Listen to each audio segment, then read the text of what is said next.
Hi, John Barley from Rite Track New Zealand Limited. Welcome to episode 2 of Are We on the Right Track for understanding how IT can provide growth opportunities for a business. Last week we left the question of where Layer 3 New Zealand Limited starts and finishes its services to its clients. Daniel is about to give us the answer to that question. But let's just sort of look at what this week is going to give us going forward. This episode, we're going to be talking about business continuity. We're going to be looking at how a business can pivot and what sort of mindset do we need to have an open mind to see the opportunities that we can get from having a proactive IT system. We're also going to be looking at the risks of remoteness of various businesses. How do the people working within the business actually compensate and work with the IT systems? We're also going to consider business continuity. What does that now look like in this new normal? So let's go and join young Mr. Daniel Bowen and get some further insights into this world of IT and the opportunities that it can provide to a business. We'll see you later. Bye. No, it rarely works that way. If you do that, then you're just going to run into trouble down the road. So we're a managed service provider. Everything that we do is managed, monitored 24/7, and it's it's almost like the systems that we have we put in place are then curated over time. So everything is fully managed from day dot. So it's not just a one and done service that we do. It's a relationship that we build and maintain over time. Okay, let's talk about business continuity. Yeah. How does Layer 3 help a business with their business continuity? So what we want to achieve for all of our clients is creating what's now known as like a modern workplace. So business continuity, it's not just about disaster recovery, because those are two different things, but often they get misinterpreted for each other. Disaster recovery is, being able to pull the pan out of the fire, basically. In the event that the world is burning, you can save your stuff. Yeah. But business continuity is more important than that, because if, let's just say that you had a fire in the office, so you can save your data or you can recover your data, but then what? Where are you going to put it? Where are you going to sit down and work? You might then set up to work from home. Then that's additional challenges. So business continuity is to be able to keep operating as a business or as an organization when the crap hits the fan. Or it doesn't even hit the fan. When, and this is where things have evolved, where it's gotten from the way of thinking of, if something happens, we need to be able to continue working, to enabling a different kind of work for your staff. And so this idea of a modern workplace is not so much around work from the office or work from home. It's work from anywhere without any cosmic shift, right? So seamlessly be able to work from anywhere without mattering. And that could mean, sitting in your kitchen in the morning, in a cafe at lunch, and back in the office in the afternoon. The systems and the way you work shouldn't actually change, and so that means putting systems in place that will give you access to all of your stuff, right? So your files, your cloud systems. It also means creating a virtual platform, like a teamwork hub, that will allow people to continue to communicate and collaborate between themselves wherever they are. And if lockdown has taught you one thing, is that people are tired of just picking up the phone and calling people. Even if it's video, people just end up working in a cocoon if their only option is to actually have to pick up the phone or make a video call. So what you need to have in place already is something, a hub, where everyone is already in communication, where something that's going to foster collaboration between the team, or between different teams within an organization as well. Microsoft Teams is fantastic for this. And the other thing is, how do you secure both your staff and your company assets while people are doing this? So that's the other thing that sometimes gets forgotten, is you can send someone to work from home, but what machine are they working on? Yeah. How secure is that machine? Who else is using it? How secure is the Wi-Fi that they're connecting over? Because people are going to be sitting at home over who knows what machine. I mean, maybe you send someone home with the machine, or maybe you don't. But they're going to be accessing company information, and so there could be sensitive intellectual property, or the systems themselves could be made vulnerable by someone just working normally from home. So all of these things need to be accounted for in business continuity, and ideally they're all done in advance, so that when you have a lockdown situation, you don't have to scramble to get everything set up. Yeah. So what are you finding right now with a lot of businesses after this COVID-19 and the necessity to possibly work remotely? And Wellington is only on level 2, but now we're suffering from level 3. People have to stay home again. What are you finding down in Wellington for many of your clients? How are they handling it? Yeah, so whether Wellington or Auckland, so we're based here, but we actually support clients in both Wellington and Auckland, and actually around the country. But what I found is that people have really embraced this idea of remote work or work from anywhere. And in fact, a number of our clients have never even gone back to the office. So it's not business as usual. They've created sort of a new normal. And so some of our clients have shifted to working remotely. I've got a couple of clients who have actually given up their office space, and they've just never gone back. We've got other clients who are now shifting onto a schedule of, some staff are in the office 2 or 3 days a week, and the rest of the work at home, or coming in shifts, or so enabling their clients to work. Enabling their staff to work in whichever way works best for them. But that only works if you've got the right tools in place. And so after the first blush of lockdown before, where it was like making sure that everyone was set up properly, that people had access to the right systems, people getting used to tools like Microsoft Teams, where they may have had it before, but they didn't really use it much.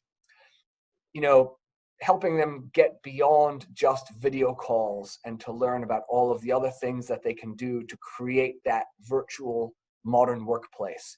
So that if you're sitting at home, you're sitting in a cafe, you're sitting at your desk in the office, you're actually using the same tool to communicate with people. So, that's what we found a lot more of now, is people sort of getting into that.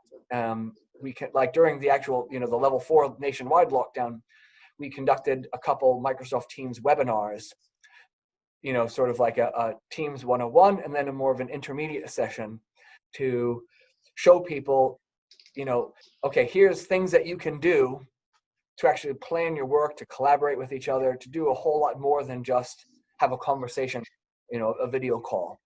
Because that's really an important next step, is getting beyond just thinking about these tools, as in having just a video call or a phone call, whatever. It's not just about communication, it's about collaboration.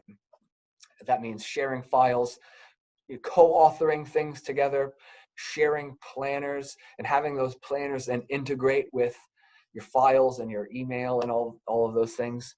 There's a whole lot of things that you can do, but again, people just may not be familiar with this stuff. So it comes back to IT to show them the way, to show them the possibilities.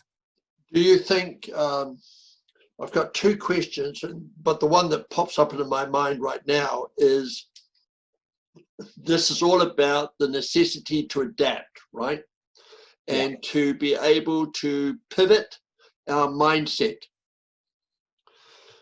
The challenge that we've got is open mind versus closed mind, and wanting to have the old ways, but in a new environment, and they're not prepared to open their mind and consider that there are tools out there that can support them in this new normal.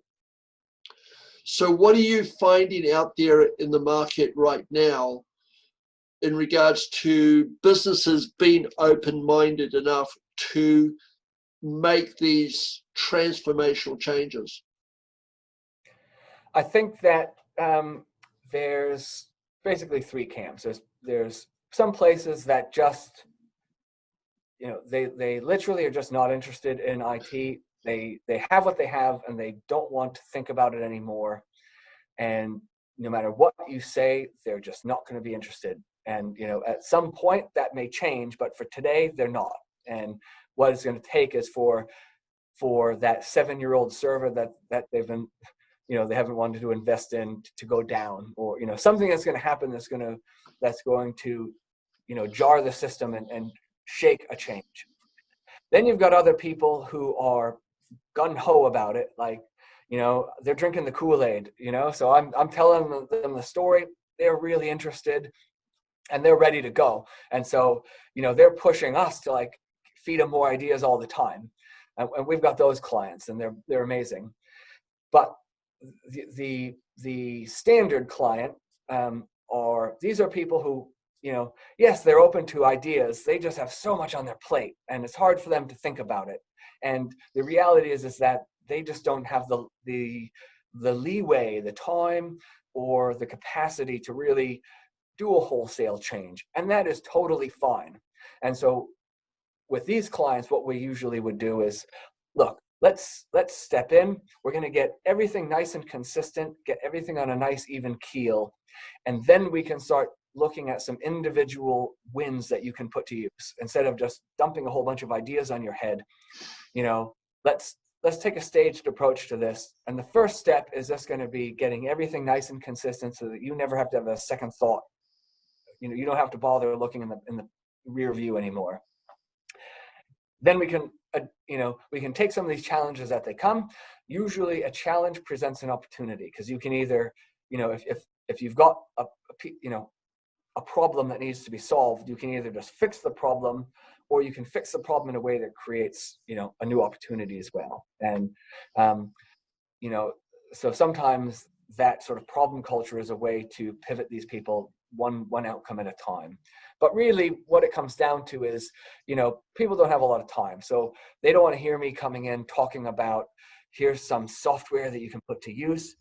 They just want to hear the outcome, is that is this a challenge for your business, or, would you like to achieve this? Okay, you can put this to use to get to that point. But it's just around, doing this one piece at a time. Not, you can't expect that every client is going to, just hit the buffet line with you guys, because it's not practical. It's not a practical approach. Businesses need to operate at the same time as they're transforming, and in order to do that in a comfortable space for them, you really have to work with them to to be selective about the ideas that you put in front of them. One of the big challenges out there, I think, in business is supply chain. And with COVID-19, it has disrupted that supply chain. Yeah. It's disrupted the flow of thinking. It's disrupted the flow of communicating. It's disrupted the business environment, the internal business environment. So how does your thinking, your spirit of strategy, bring a healing to that disruption? Sure. Part of it is getting in front of some of these challenges in advance. So if you want to get to a place where all of your staff are working from laptops, so that when the next pandemic hits, everyone can just grab their machine and go home, don't wait for that next pandemic to hit. Let's start having a strategy for it now. And if you've got 50 staff and you can't you don't have the CapEx budget to buy 50 machines today, that's okay, because we're going to strategize this. Maybe we'll look at putting in 5 machines per quarter, if that's how you want to budget it, so that you're working on a plan to get there. The other thing is that don't be locked into an idea of what the solution is. So with the the level 4 lockdown, obviously there were no laptops anywhere. You couldn't get a laptop, and so people were freaking out, like, oh my God, what are we going to do? We just send staff home and I don't have a laptop for them. Well, then give them something else. Don't freak out. Don't worry. It doesn't need to be a laptop. There are little mini form factor PCs that will basically just connect to the back of a monitor. And if you think about how much space a laptop takes on your desk, how much more space is a monitor and a wireless keyboard going to take? Not a whole lot more. So, just adapt. There are ways that you can send people home with a workable solution that's not going to, have some giant desktop machine taking up, their kitchen table. Just let's find what the solutions are out there. The other thing is, understanding what there is to work with, and then being adaptable to that. So if people intend to have their staff going home and working from private machines, it's helping our customers develop a strategy to deal with that.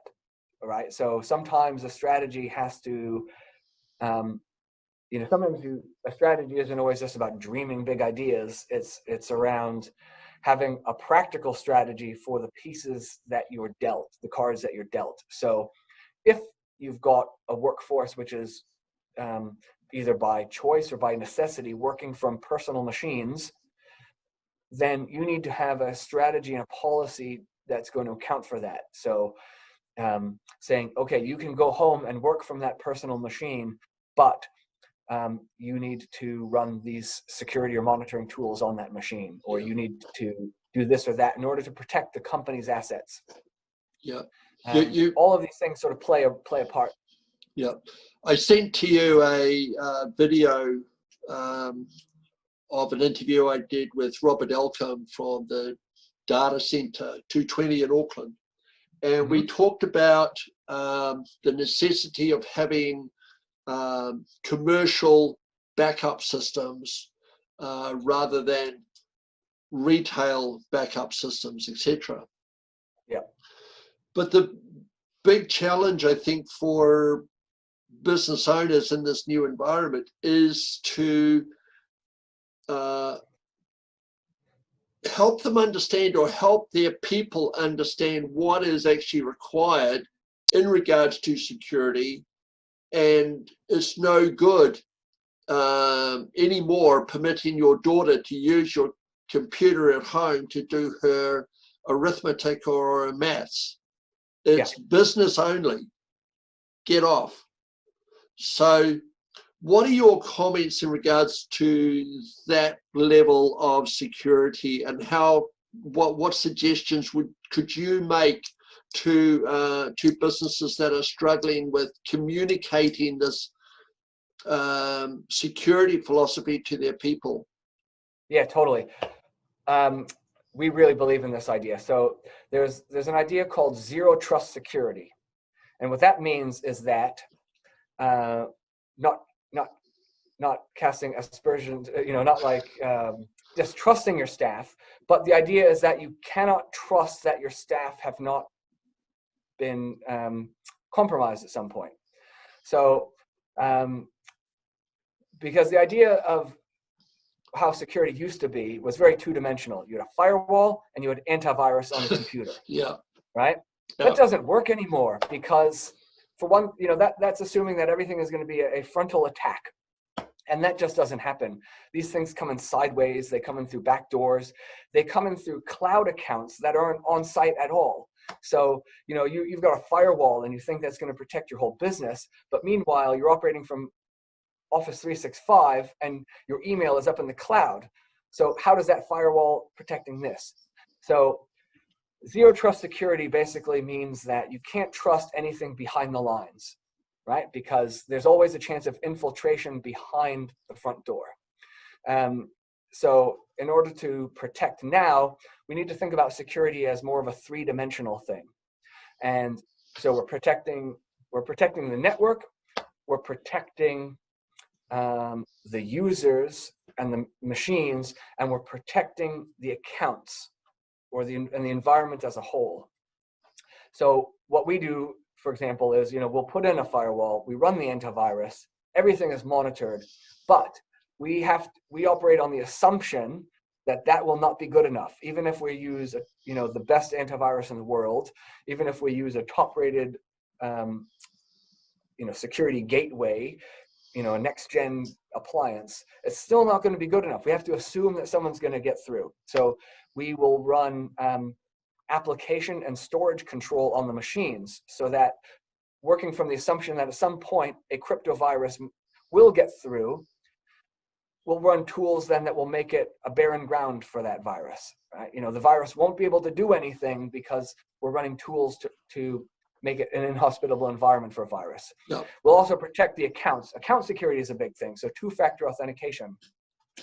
Make the assumption that your staff are duplicating passwords between their work email and Facebook. And at some point, someone's going to hack into their work account.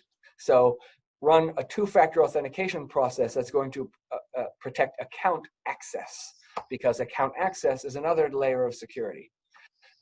So these things are all really important. But to come back to your point about, saying, okay, this computer is work only, don't be afraid to make it a company policy, because, access to company information is a working, it's an area of prime importance to the business. And so if your staff want the opportunity to work from home or to work remotely, then they need to do that work in an environment that's going to work for the business. You can't just allow staff to work in an environment that's going to be potentially dangerous to the business. It's not just around deleting a file or anything, but businesses do get crypto virus. Their servers get, their services or servers get encrypted and lost. And even if you think you have a backup, who has checked those backups lately? Is your current IT provider actually monitoring those backups and doing live tests? I'll tell you right, my latest client had an IT provider, and they had backups and they had security, and they just got crypto attacked, and the backups that they had suddenly they found didn't work.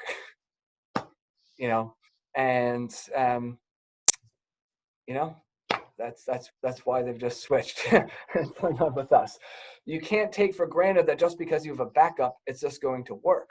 Like you said, a lot of retail backup services don't work. Backups have faults, and they need to be monitored and checked.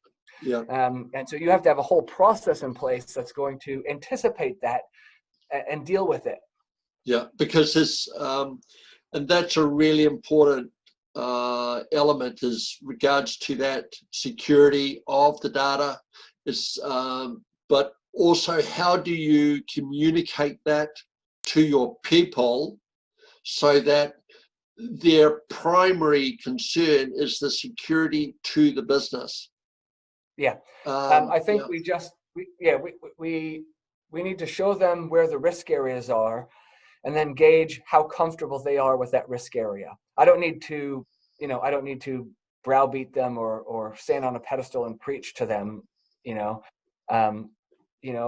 Everyone's a big boy and a big girl, and if you present the problems to them, they will decide what's a comfortable level of risk for them, right? Because if you bring in like a security company to do like a full audit, like a 3-day penetration test and a full vulnerability scan, they're going to come up with every single thing that could possibly be a risk. And the reality is that for most of us, okay, we don't care. The likelihood of that being a real problem is next to nil. So everything has a level of risk, and it's around what's a comfortable level of risk. But what I like to talk to my clients about is having a conversation around what's an acceptable level of risk, and if it's not an acceptable level of risk, how do we mitigate it? And here's so if risk was the thermometer, what do you find in your clients are happy or comfortable with in regards to accepting risk? Is it in the yellow zone, orange zone, or red zone? Probably the yellow to orange. It depends like what they do. If you're think about this. Okay, do you have Outlook installed on your phone? Yeah. You do. Okay. So if you lost your phone and someone was able just to open up Outlook and get into your email, how dangerous would that be for your business? Would it be oh, well, that sucks? Or is there actually sensitive client information in your email? Are you emailing stuff back and forth that's not just going to affect you, but that's going to affect your clients? Okay. If so, okay, well, that's a risk level that we probably need to talk more about. Now, a lot of people may never have known what they could do about that. Okay, you've got a password on your phone, or you've got a little, you draw a design on your phone to get into it. That's not going to stop someone determined from getting into your phone or getting at the data. So, you can put a mobile device management app on here, which will encrypt everything on the phone. Even if it's a personal phone. This is okay. So, for example, back to that original conversation, you've got people working from home, or being able to work from anywhere. So you enable that, with your staff, where they can get into the company systems or tools, or whatever, even just email, SharePoint, for example, a Drive, from their phone. So, okay, sweet. Now wherever they are, they can be productive. But you need to balance that with a proper level of safeguarding. So, even on a personal phone, if you decide to allow access to company email from a personal device, you should probably be at least protecting the company information. So a tool like a mobile device manager will put in a virtual container on your phone, all of the company apps. Okay. And data lives in that container, and that's encrypted. So even if someone loses their phone, most someone's going to get is their personal contacts and some photos of lunch that they posted to Instagram. You can protect the email, you can protect SharePoint, you can protect your client's info, which you have access to, through those avenues. Okay. One of the other things that Robert also mentioned was the necessity for businesses to maybe consider having a first aid responder to data breaches. So, for example, in health and safety, right, we have businesses are required to have a first aid officer on site, but there is nothing to say for a business to have the equivalent of having a first aid responder in IT to prevent further damage and further loss, and they can immediately put in place band-aids until people such as yourself and more practiced or authoritative people can actually step in and do the real hard yards. Do you think that's a good idea? Yes, I do. And depending on the size and makeup of an organization, that might either be in-house, or it is actually a role that would be filled by us, for example. So for our clients, we're generally aware of issues well in advance of they being aware of them themselves. We have, what I like to call eyes on everything monitoring. So there's not a single aspect of the services we provide or the systems that we manage that is not monitored. All of that monitoring feeds back into a central platform, and it's a very intuitive system. So if there's a security alert, for example, then that will automatically create a ticket, go to an engineer, comes up on a board on the wall even, and for our clients, we can also share that experience with them, with a good good degree of transparency. So we can send email or text message alerts, for certain types of alerts to whoever that cares about it. We can even build them like a customized dashboard, so they can be, they can have these alerts come up as well, on screen. And that's, one of the things that they may care about. But in terms of, a data breach, for example, if it's a system that we monitor, then our guys would be on top of it straight away. Okay. But, in terms of thinking about the makeup of an organization, some organizations have internal IT resources as well. And in those circumstances, our engage, what we do is a little bit different. Instead of complete management, it's co-management. So we work with the internal IT resource or resources as part of one team. And so, they may pick up on that and bring it to us, or we may pick up on it and then bring it to them. But either way, it's, it's a slightly different relationship in that we're working together with an internal IT manager, or, IT admin, whatever. Okay. We've got to just about wrap up, but I just want to ask, of all the books that you've read, and there'd be thousands of books that you've read, what would be the book that has influenced you the most in regards to what you do today?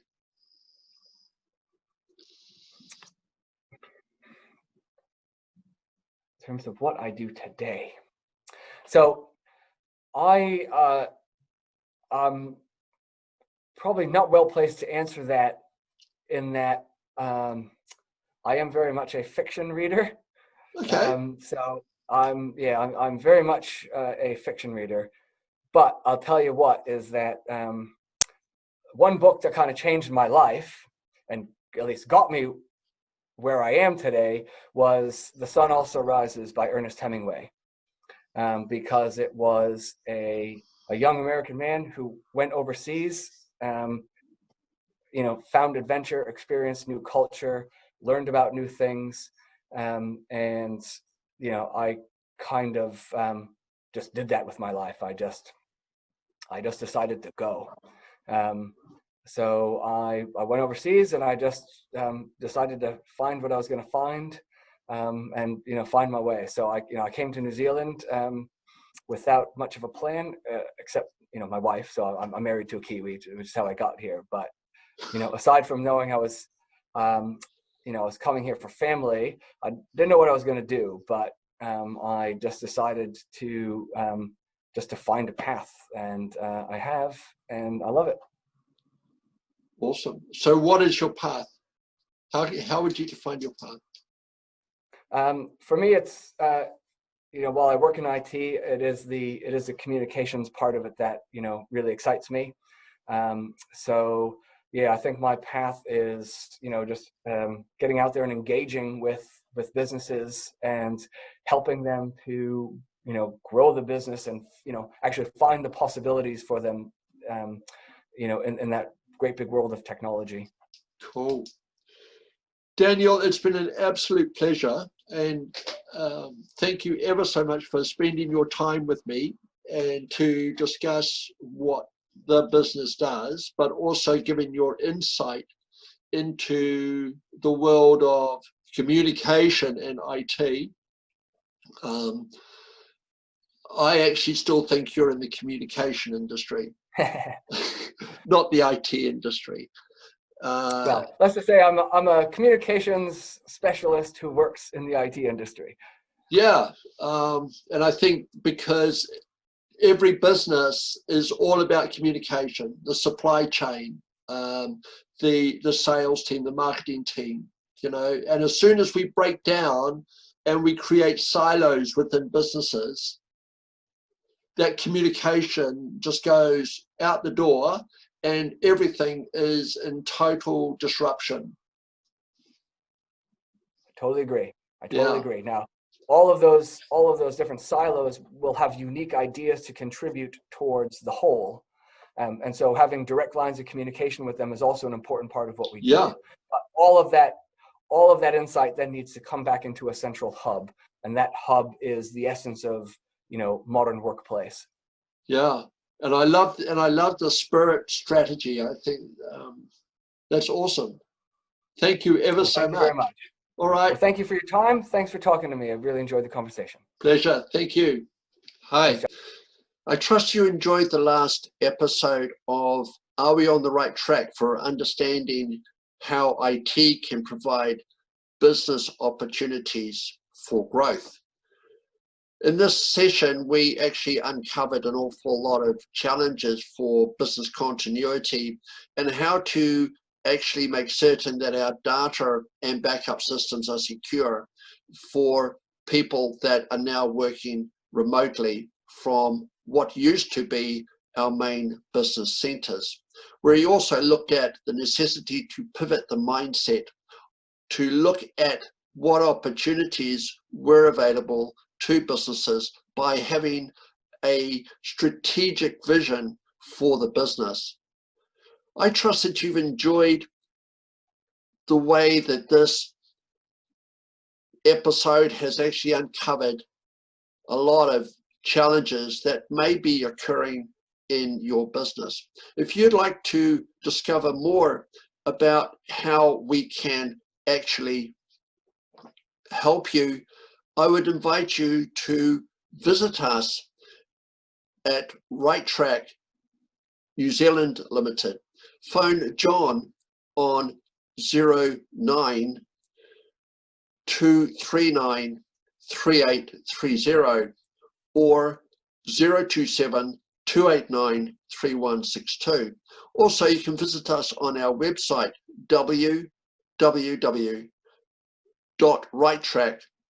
www.ritetrack.co.nz, or actually get a free newsletter every month by registering under bit.ly/ritetrack, and we will send you that monthly newsletter. We encourage you to also contact Daniel Bowen at Layer 3 New Zealand Limited, and his phone number and details are below. So until next time, we look forward to seeing you again, and we will have a new topic with Mr. Heinrich Havman on how to understand a culture of safety within the paratroopers. What is actually that taught Heinrich, and what can we learn for our own businesses? So until next time, have a great week, and we look forward to meeting with you again. Don't forget to make contact with us and just ring us, and we'll be more than happy to talk to you about risk within your business. That's John Barley from Rite Track. See you later. Bye.